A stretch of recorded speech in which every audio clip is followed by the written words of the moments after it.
Recording. Right. Good afternoon, everybody. Today is the 25th February 2021. We are already in week 7. My part of the lectures will be finished by today. And today we are going to discuss the O4A lecture notes, page 65. And in the corner of page 65, you'll realize that there is this box called HEJ omega. And today we'll talk about how to calculate HEJ omega and how to use it. Right. So with that, let's go to the lecture notes. In this lecture notes, we'll continue with this example. And for the quiz, you need to know this example very well. And this example, I will now repeat. In this example, we are given first a difference equation. This is a difference equation over here. And in the difference equation, when we are given that, it expresses a system. We can draw a system as a block diagram over here. And typically we'll begin with a system that is relaxed. And the system is relaxed, meaning that all the memory is equals to 0 when we start. So if the input is 0 and all the memory is 0, then you realize that 0 multiplied by this multiplier, 0 xn minus 1 multiplied by this multiplier, yn minus 1 multiplied by this multiplier will give you 0. So a relaxed system means that when we start, the input is 0, the output will remain as 0. Now, in the past lecture, what we then did was that we have asked you to, from a difference equation, find the block diagram. Of course, in the quiz, we might do it the other way around. We give you a block diagram and we ask you to find a difference equation. Or in fact, from there, we can ask you to find everything else. Now, what we then do was that we have already figured out how to do the Z transform. The Z transform begin from the difference equation.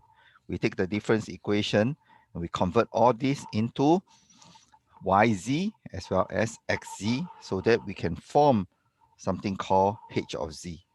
H of Z has a name. This name is called the transfer function. And once you have given the transfer function, then you would have a rational function of Z. And this Z, typically, if you get negative power of Z, because originally, now let me now repeat this. Okay, let me repeat the equation first, and then I will be able to tell you. Please wait a minute. Let me pause. Right, so I'm going to repeat this. You guys have to remember how to do this properly. So we have the difference equation, y of n equals to x of n plus x of n minus 1 plus 1/3 y of n minus 1. Remember that converting to z transform is very easy. Y of n become y of z, x of n become x of z. And this guy is a bit special. Xn minus 1 becomes z of minus 1, x of z, and then the rest is trivial. Z minus 1 again because of this delayed signal, and this is y of z. Now we collect y of z together, so this is 1, and we move this part to the left hand side, so it's minus 1/3 z minus 1. Right, remember that we are trying to group y of z together, that's why we get this equation, and x of z is also grouped together. We have 1 plus z minus 1. Now we are always forming y of z over x of z because this is the output over the input, and this is the transfer function called h of z. So he has a name. His name is the transfer function. And you realize that this transfer function, when we start here, this is in the negative power of z. Okay, so many students are stuck here. What happened is that you realize that in the lecture notes, we have positive power of z. So all we are doing is multiplying the top and bottom by this because z over z is 1. So we are changing nothing. So we got z plus 1, z minus 1/3. And in fact, we are done with the transfer function. Given this, then we now can draw the pole zero diagram. So this is the real part of Z. This is the imaginary part of Z. And we always draw a circle, which is J. This is 1. This is minus 1. This is minus J. So where is 2? 2 is here. Where is minus 2? Minus 2 is here. All right, so we draw a circle first. So the circle is of radius 1. And then now we have to figure out these two values. When Z is equals to minus 1, the numerator goes to 0. So where's minus 1? So we draw a circle here, saying that Z equals to minus 1 is a 0. What about here? When Z equals to 1/3, the denominator becomes 0. So if the denominator becomes 0, h of Z becomes infinity. So where is 1/3? Here. So this is 1/3, and then this is the pole of the HZ. Now, when you draw the pole and 0, if we have one pole only, it's easy. You just draw a small circle here, and then now you're going to color, and then you say that this is the region of convergence. Now, why do we draw outside? Why do we find the pole and draw outside? It's because the system is causal, meaning that the impulse response exists on the right hand side. So now stability will be asked. Since ROC, which is the hair, or this little guy, include the unit circle. Where's the unit circle? Which is that red line here. Okay, I better draw the unit circle for you. This guy, yeah, this guy that is now in purple is a unit circle. Since the ROC include the unit circle, therefore the system HZ is stable. Okay, so we are done. I mean, we repeated our problem of, what do you call that? This problem again. Okay, so let's see whether the answer is correct. Oops. So you see, yeah, exactly what we have done. Now, so we have done transfer function, we have done pole and zero, as well as stability. And the final two things we didn't do is Hn, as well as Hej omega, which we are going to tackle. All right, now let us tackle Hn first. How would you tackle Hn, guys? I will pause now and I would have your feedback. Let me pause. Are you watching my old video still? Oops. Yes, Prof. Okay, can now this I'm a bit paranoid because, oh boy. Pause the video. Pause. So to get Hn, one of the answer is, of course, this box. Yeah, that means we start from here, we have Hz, and we perform inverse Z transform by partial fraction. That's one way. Yeah, so if you guys can figure out how to do this, this is one way. So you will arrive at the closed form solution, meaning that you have an equation showing you H of n. So this is one way. Very good. Another way, guys. So in fact, you already see that all the answers is here. By direct evaluation, we throw in xn is the impulse, meaning that we are going to draw it like this. 1, 0, 0, 0, and then all 0, and let this n equals to 0, and let this be xn. We throw this into the equation, either the difference equation or directly into this diagram, and then you can work it out by brute force. Okay, so in fact, it's not difficult to draw. So maybe I should. It's already 15 minutes. So anybody want me to draw this, guys, or you guys can figure it out? Chat. Hi, Prof. Yes, Oh, so just want to ask, right? If you use brute force, right, what you get is like the discrete values for h of n, right? correct. So you will get like n. What is the value at n equals 0, 1, 2, Mm, blah blah blah. So what, like, is it different from the closed close. form Yes.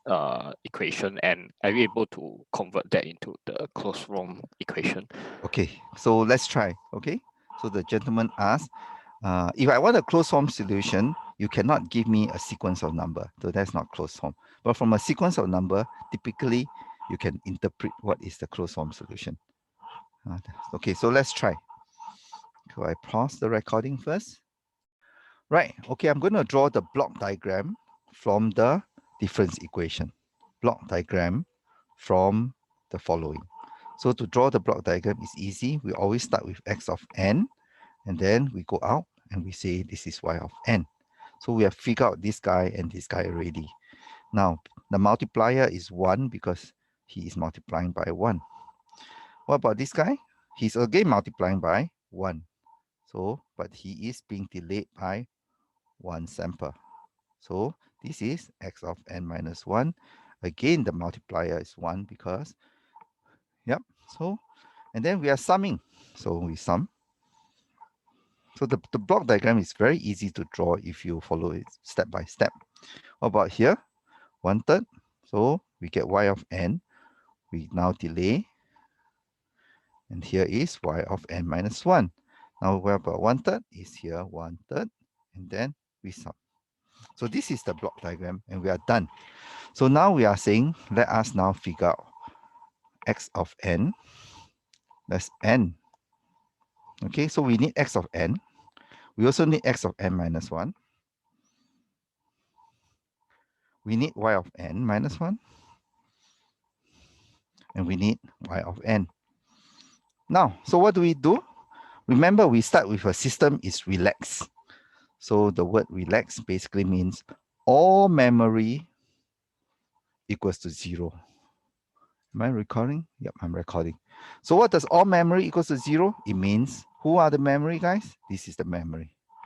This is the memory. This is the memory. Okay, so we start with 0. All right, we start 0 here. So this guy is 0.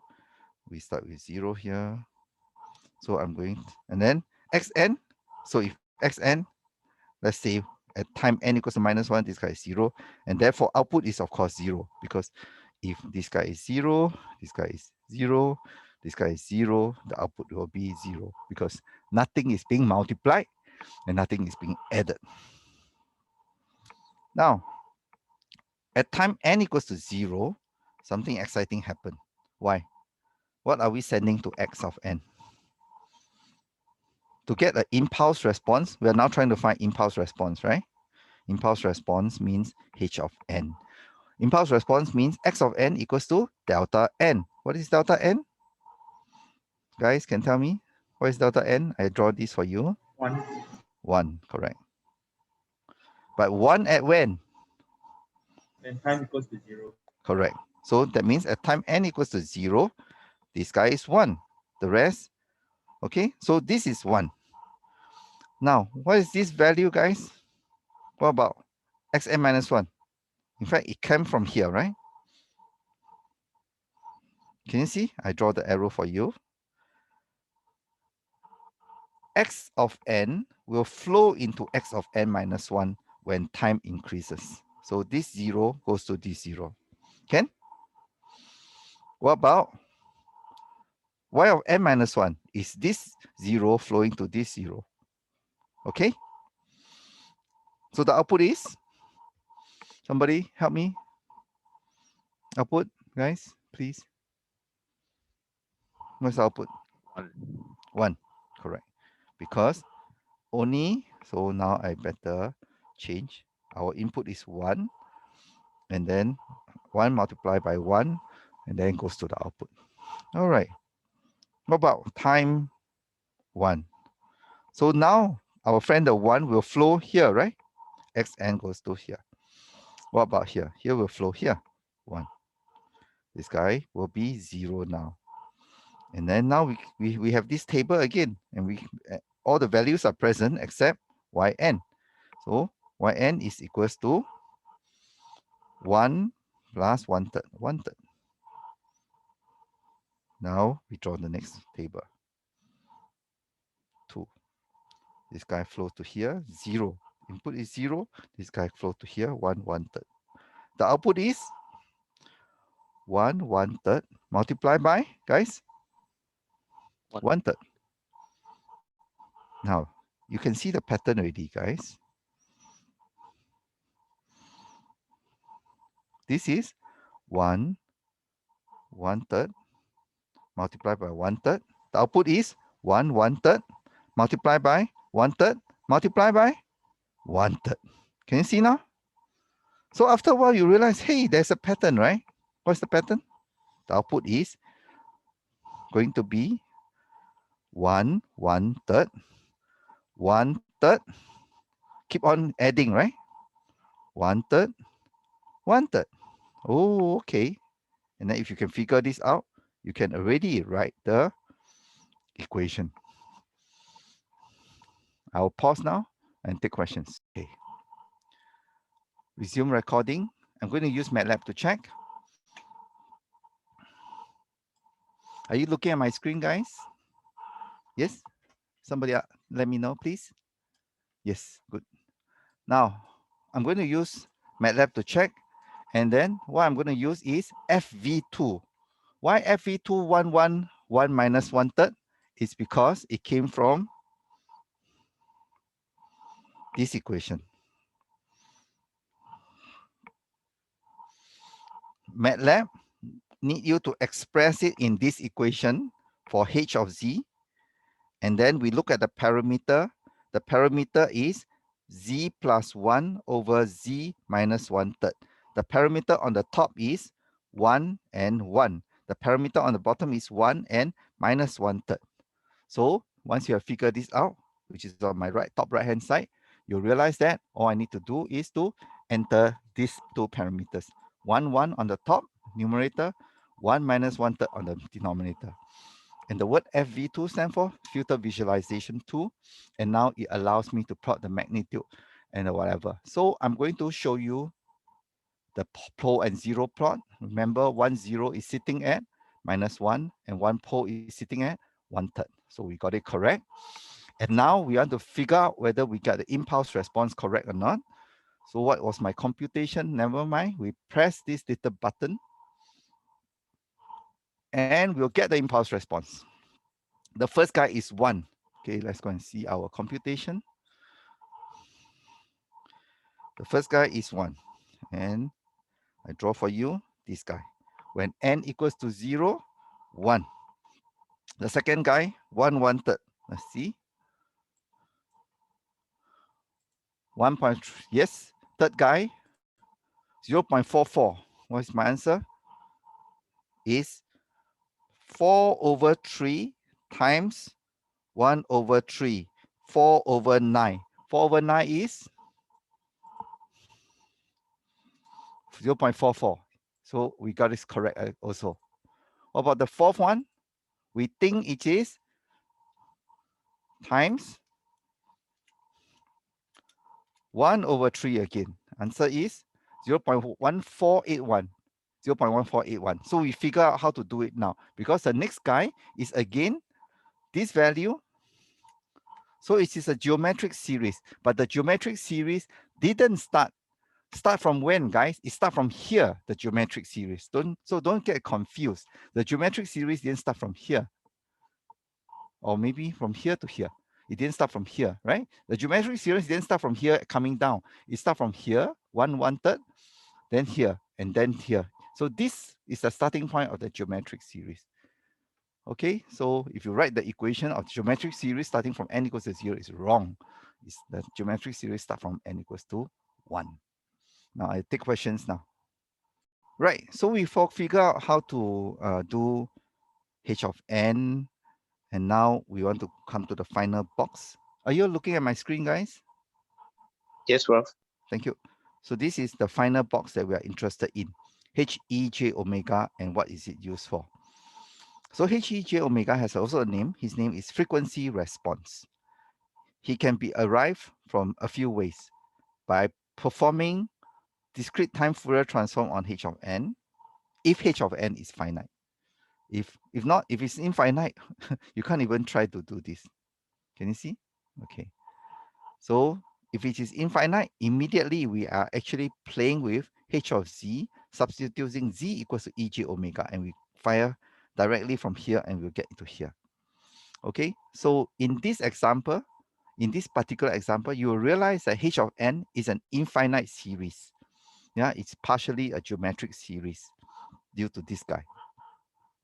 So we know that we cannot go from here to here because we can't even get hn. You know, it will go to infinity. Since it goes to infinity, we can't even do this one.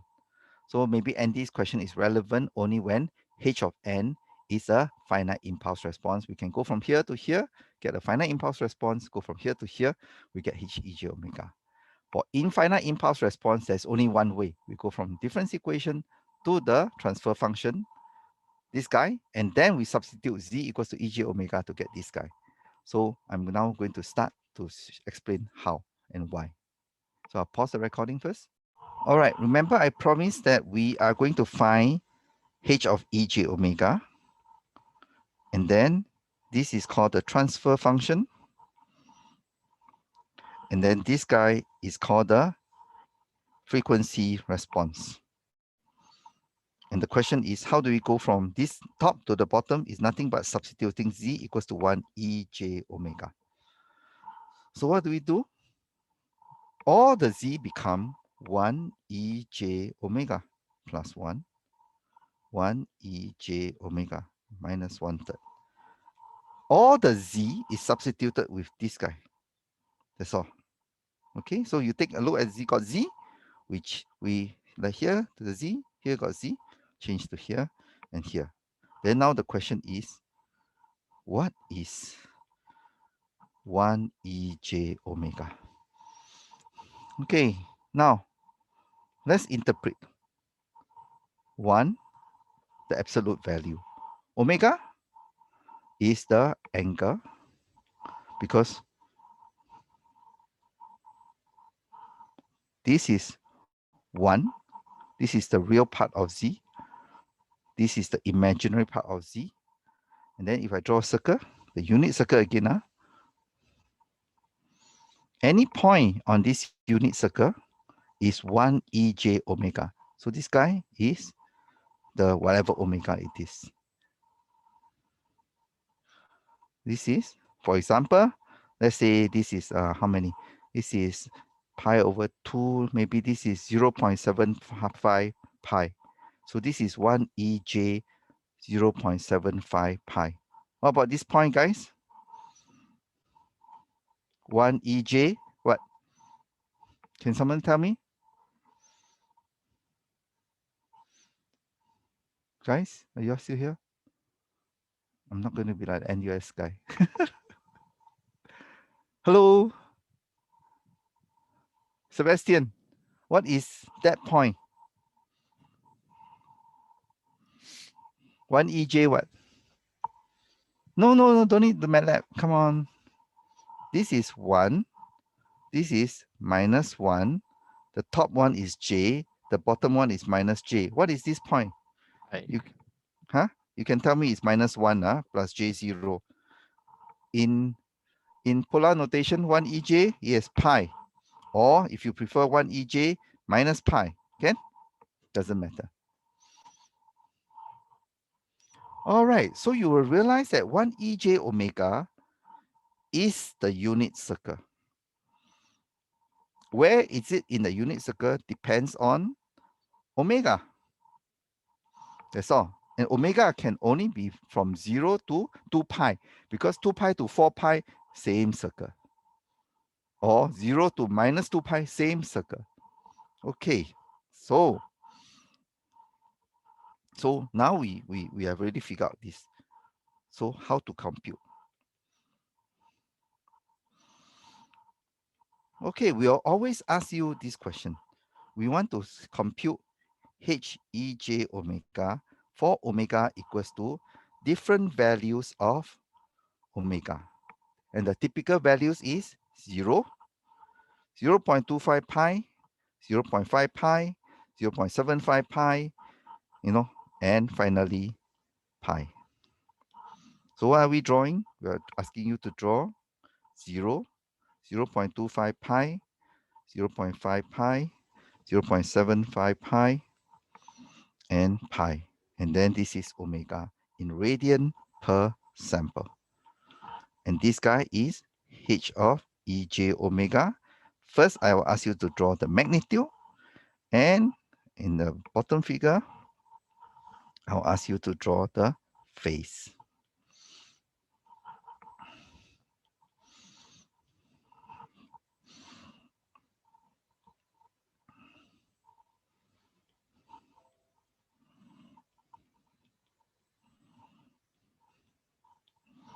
Okay, can we compute the first guy together?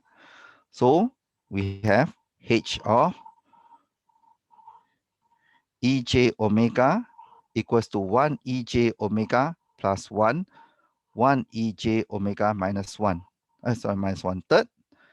Now let us let omega equals to 0.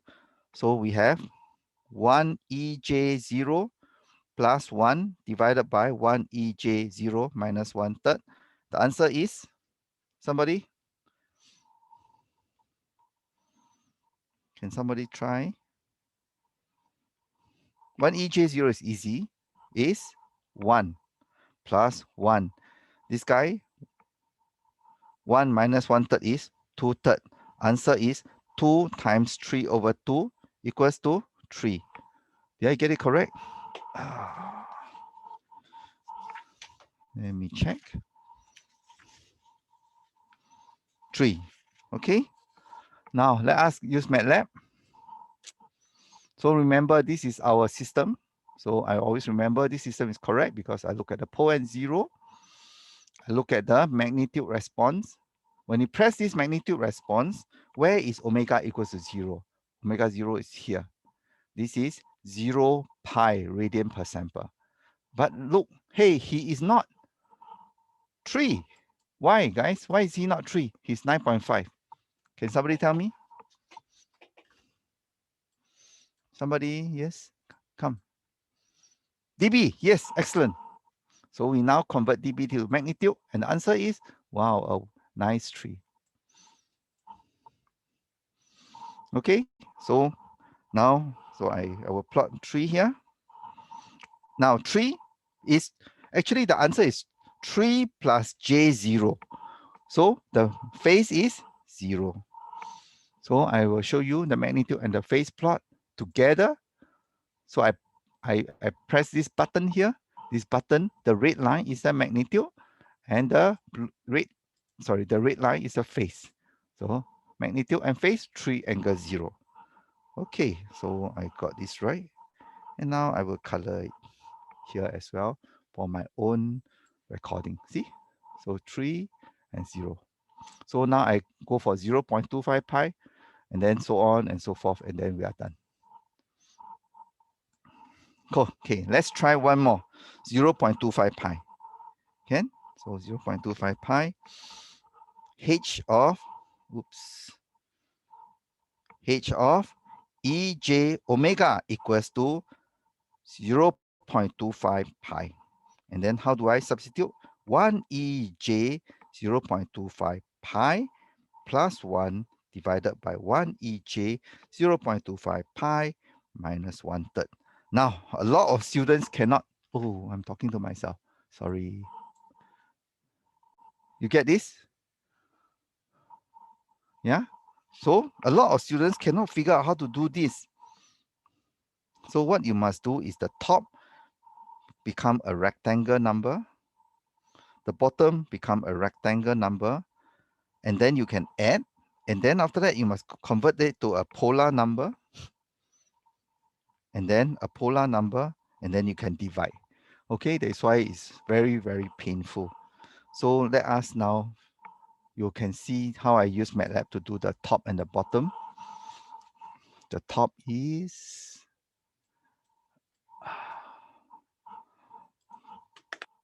1 times exponential of 0.j times 0.25 times pi. So what is this number, guys? You think? Okay, so it will be 0.707 plus j 0.707 plus 1 divided by, then the bottom is also 0.707 plus j 0.707 minus 1/3. And then you figure out this is 1.707 plus j 0.707 divided by 0.707 minus 1/3. Oops. So it's this guy minus 1/3. Answer is 0.3738 plus j 0.707. So you see the top and bottom. Now you still have to, okay, you have to divide. So this is very, very painful, right? And unless you have MATLAB or a very nice calculator, I'll show you how my calculator does it. My calculator will do it this way, guys. I wouldn't even bother with all this, right? I'm just going to do it this way. 1 exponential, the top. So now I figure out the top, right? Divided by 1 times exponential of j times 0.25 times pi minus 1 divided by 3. And then I've got top and bottom and done. Can you see now? So I'm not even thinking when I'm doing this. So I know that y'all don't have MATLAB, but if you have a calculator that can do this, it'll save you a lot of pain. So let's see whether I get it right or not. So what do?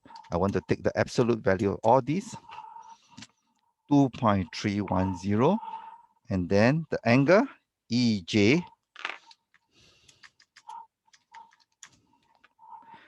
minus 0.6918. So let me check. So I am evaluating at omega equals to 1/4 pi. So I'm interested in 1/4, 0.25 pi radian per sample.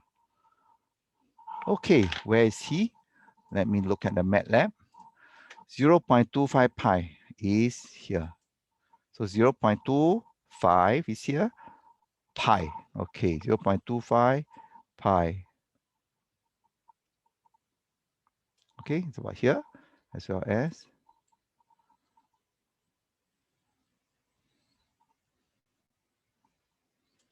Okay, I almost got it.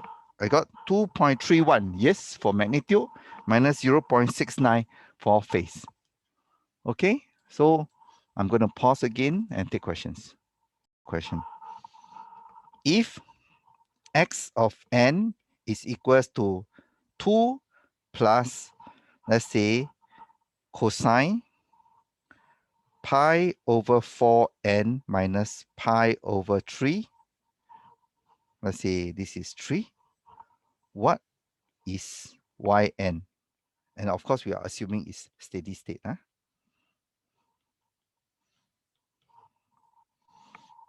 Okay, how to tackle this question, guys? So the answer is, we observe that x of n, 2 also can be expressed as 2 times what? Cosine 0n. Agree? What is cosine 0n? Cos of 0 is what? 1. Yeah, so this is the same.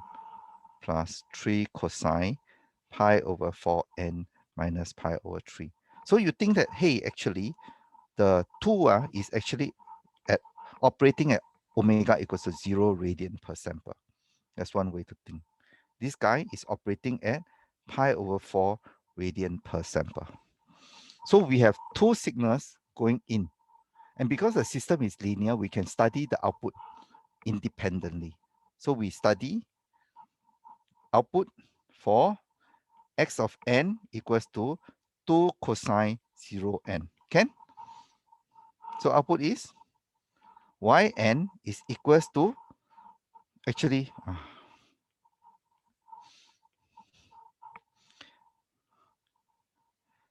y ej omega is equals to, what do you think I'm going to write, guys? Something x ej omega. H E J omega. Correct. What is H E J omega? We have already figured out, right? On top. Yeah. So the answer is here. 3 plus J0. Correct? Agree? Guys, can? Now, if you reach here, actually the interpretation is clear. Y of n is, I mean, you should express this as not 3 plus J0, but rather I would prefer you to express this as 3 EJ0 because it's magnitude of 3 and phase is modified by 0. So the input is, my input is 2, so it becomes 3 cosine 0n plus 0. So the second 0 comes from, so this is the green 0. Oops, this guy is the green 0. The 3 comes from 3. Oh, the original input is times 2, right? So answer is 6 cosine 0n plus 0. So in fact, we don't like to write this. The answer is a constant 6. So the constant 2 goes in, and then our friend amplified by 3 times. So the output is 6. Clear so far? Anybody? I pause. Now we come to the harder part, the second part, which is this guy. Here we are sending 3 cosine pi over 4n minus pi over 3. So now we independently studying xn equals to 3 cosine pi over 4n minus pi over 3. And then let's find out E for omega equals to pi over 4. This guy, we have already figured out. The answer is here. This is H of EJ omega equals to pi over 4. 2.31 EJ minus 0.69. Okay, so this is the frequency response at omega equals to pi over 4 radian per sample. What it means is he's telling you, if you send me a complex exponential at this frequency, I will multiply it by this amplitude and I will phase shift it by this phase. So my input is my complex exponential. Actually, there's 2 complex exponential. One is at positive pi over 4n. The other one is at minus pi over 4n. Why? Why am I saying that? Because remember, A cosine theta is equals to A E j theta. Can you remember, guys? What? Plus E minus j theta over 2.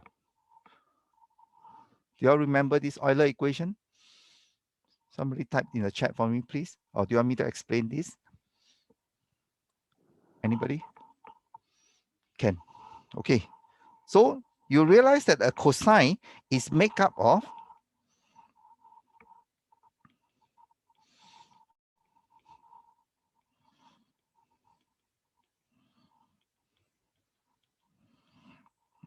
of 2 complex exponential, one at positive frequency pi over 4, one at negative frequency pi over 4.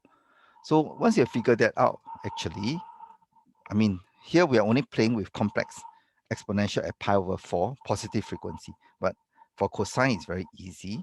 The output is simply, my input is 3. My output y of n is equals to 3 times what, guys? 2.31. Yes, this guy.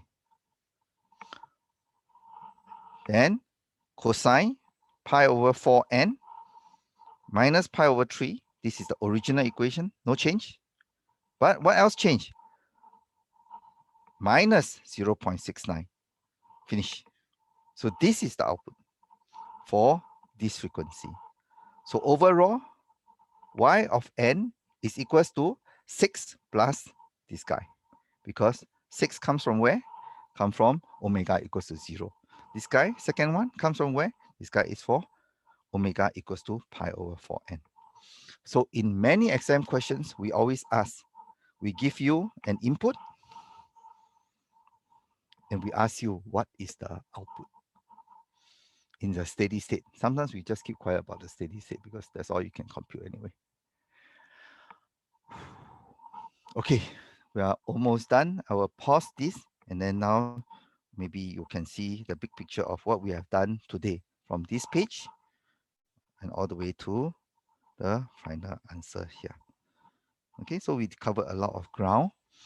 And for students who want to review this, you must be looking at the lecture notes 04A, and then please go through this one first. And today we are going into depth of this one and asking you to find yn given x of n, and then you can figure out what we are doing now. So with that, I'm going to pause the video again and I'll take questions